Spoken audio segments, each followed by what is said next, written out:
And here we go. Welcome back to Talking Franchise. Vroom. We on the fucking Tokyo Drift. fucked up Fast and Furious.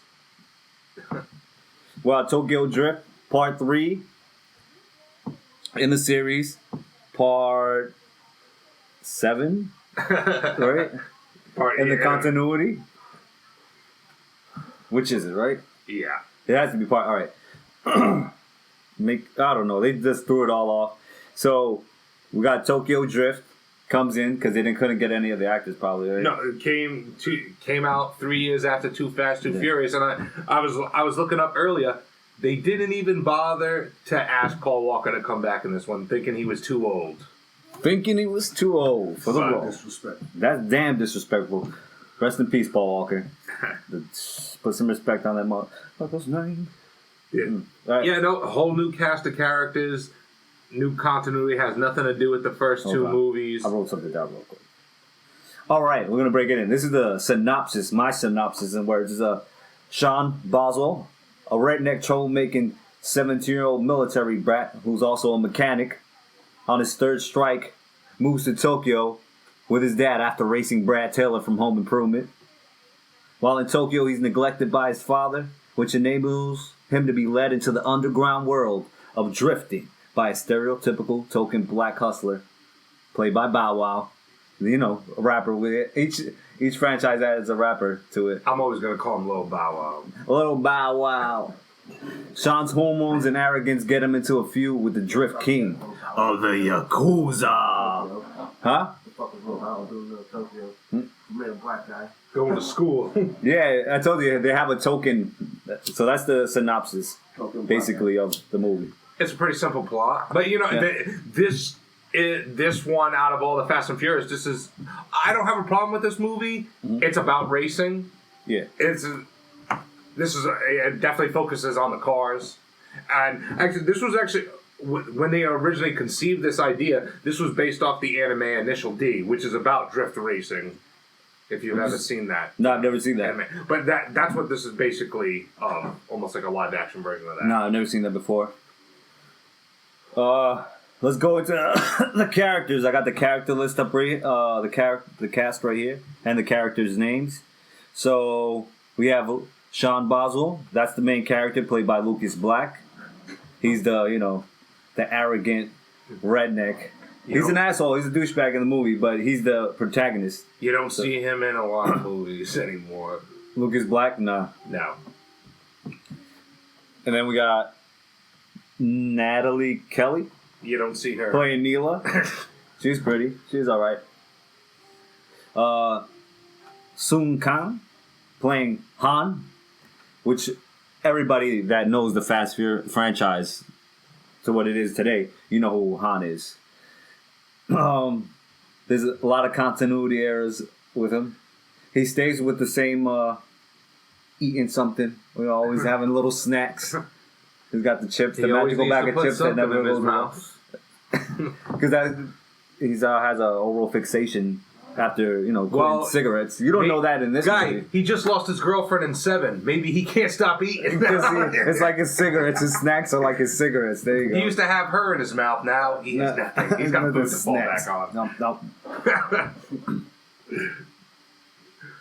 But I don't know how he maintains. Has a great metabolism because he's in great shape for someone who's always eating snacks. Mainly, most of the actors that are in this movie don't do a lot of work. Bow Wow, the token black hustler, who's out of place in Tokyo. I don't know. He was unnecessary because the same role Han could have been the guy who just was at the school and let him into this. Saw him outside the school one day and just he didn't even need to be. What's the better movie, Tokyo Drift or Like Mike? Like I said, like Mike, man. Magic sneakers, dog. Magic sneakers. No. How you not going to want magic sneakers that can make you play basketball like Michael Jordan versus him being in this role where he's like, he got bullied. He got bullied. This is still the better movie, Angel. Hell no, Tokyo Dream. I like Magic. Not Magic Mike. What's it called? Like Mike. Yo, Magic Mike. I want to say, oh yeah, overall, I've never seen that. What are your so. thoughts on the movie though? So you're not a fan. No. Scale to 1 to 10, what would you give it?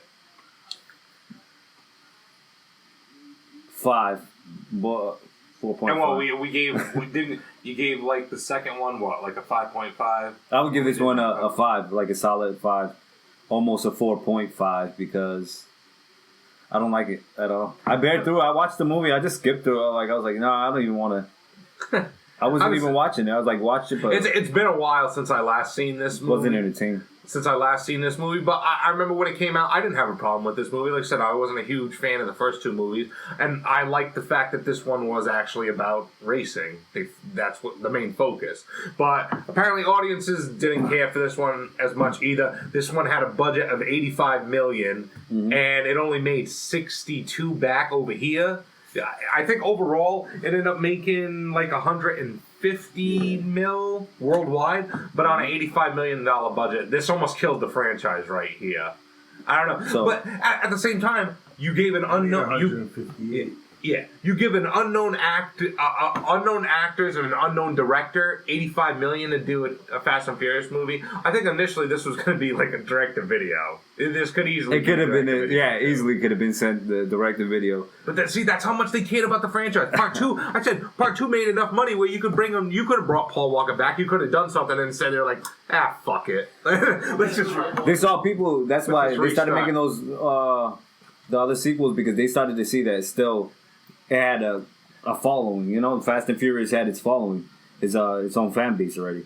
So Listen, I would give this one a 6 out of 10. It's I'll it's give it a all right. 5. I'll be generous. The acting's Give it a pretty terrible, but I don't mind the story. It's simple in plot, but I like drifting. So yeah. What did you think of this movie, Brandon? Scale of 1 to 10. I give it a 4.5.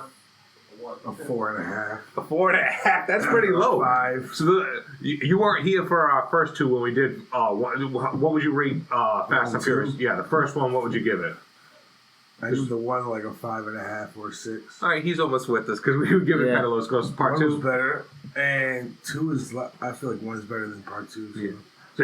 Right now, with 5. this franchise, the first 3 movies are stuck in the 5 ranges. Like, yeah, it's okay, but I give that one like a 6. yeah, Alright. I think this was a 6. A 6? I like that one a lot. I think So- I'll give it like a 7 out of 10. I think Set, that's one of the best what? ones.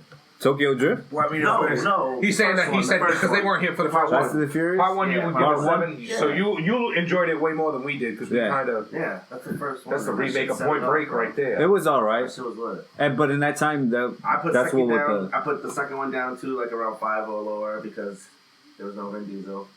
It was Tyrese. We got Tyrese And Luda. Mix and Luda.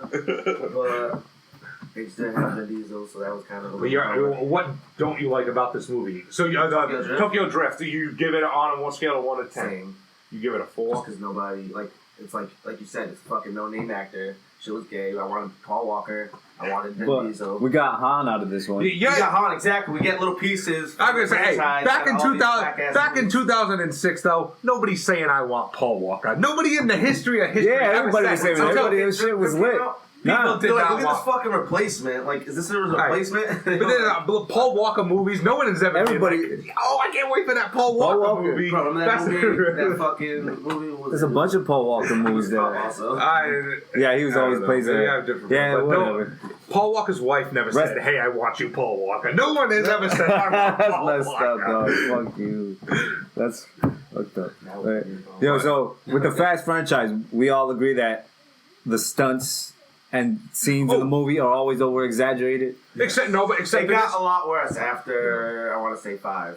No, but I was gonna say, except for this movie, what the main thing that I like about this, there's no CGI in Yeah, these it's not stunts. like They the actually best. got drivers to do the stunts in Tokyo Drift. I want to say something. The crash scenes. He crashes a lot. They crash Is a it? lot. So, yeah. No one fucking breaks a bone. Guys. No one, forget about dying. No one gets injured. Not a scratch Oh, on of them. Yeah. How does that happen?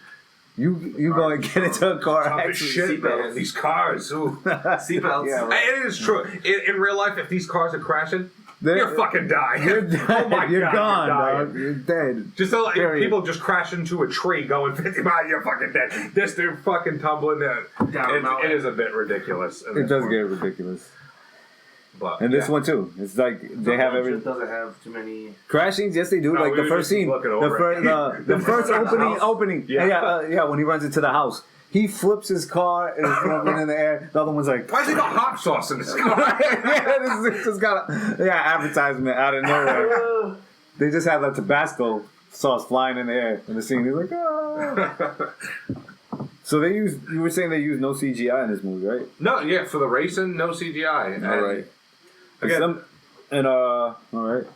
I don't think it didn't leave me wanting more to the story, but the way that they ended it, they had it. Vin Diesel made a cameo appearance, and again, people were fans of that. It showed that Vin Diesel could possibly return to the sequel in the future. They weren't sure how this one would do, but actually, I was just reading that a few minutes ago. They said Vin Diesel made that cameo appearance only because the test screenings for this movie were low. People weren't liking the movie, so they tried to boost the revenue. Oh, let's throw Vin Diesel in there. Vin Diesel was like, "All right, I'll be in your piece of shit movie if you give me the rights back to Riddick character." Yeah, so he could make the Chronicles of Riddick. That's what you're saying? Well, no, he already did the Chronicles of Riddick. He wanted to make another one, but Universal didn't want to do it. So he said, right. "Give me the rights so I can sell it to somebody else," which he ultimately ended up doing. And what's the second part to the sequel to Chronicles of Riddick? It was Riddick that came out. Just and, Riddick? Yeah. Oh yeah, just. But mind you, he got the rights back. back in 2005 from them. Uh-huh. It took Riddick didn't come out till like 7 years later. So, but He slept on Tokyo that. Drift created more Riddick movies. I don't know if that's good or bad. Yeah, because he had to get time. Because he had to get time in between. He did that cameo, and I bet you that cameo got everybody was like, "Oh shit, we need a new." What's gonna be the sequel? Because there's gonna be a sequel now because Vin Diesel showed up at the But end. no, Which makes total no initially sense. there wasn't even going to be a sequel. Like No? I said, this came out. That must have set it off though. So for the fans, I'm talking about the fans wanted a request. Oh yeah, fans definitely wanted it, but it didn't show with these box office numbers. No, And then they said, that's what I'm saying. That Fast and the Furious has this they have like a cult following that freaking loves Fast and Furious movies. Like Like I said, it was Fast and Furious. It took another 3 years to get it. But yeah, I think again, Universal was ready to give up on the franchise, but luckily for them, they didn't because they decided, all right, people wanted to see the old cast back. Let's bring everybody back, and they do that. Next time when we talk, was Tyrese on part 4? now. Before we finish this at all, I always look at movies and say, what's the moral of the story? What do you learn in Tokyo Drift? Because it's also like a part in its own movie. Tokyo likes to drift. Tokyo likes to drift. Mine says, even if you're an asshole, you can still be the hero of the story. I guess so. That's the moral. That's what I say. What about you, Lewis? What did you learn from Tokyo Drift? What's the moral, the point of this whole movie? Don't let Bow Wow act anymore. Yeah. Yeah, I mean, Like I said, assholes. Even if you're an asshole, you can still be the hero of the story. Even if you didn't see the movie? I mean, I did. He was an asshole. He was a little bit arrogant. He was trying to take people's girls. That was like the beginning of the thing. He was in 2 parts. They tried that, so Yeah. that's the moral of Honestly, the story. the crazy thing about this, though, is we can say the first 3 movies are so mediocre. We don't think anything of this franchise. Yep. And this franchise shows nobody could have predicted like 6 years later the level that they were gonna fucking take this franchise to and how crazy it was gonna get. These 3 movies are forgettable, but in our Moral of the next story, coming people episode, love Fast and Furious movies. we're gonna start getting really fast and really furious Yep. next time. Talking French. Talking French. There you go. All right, we're done. Let's see.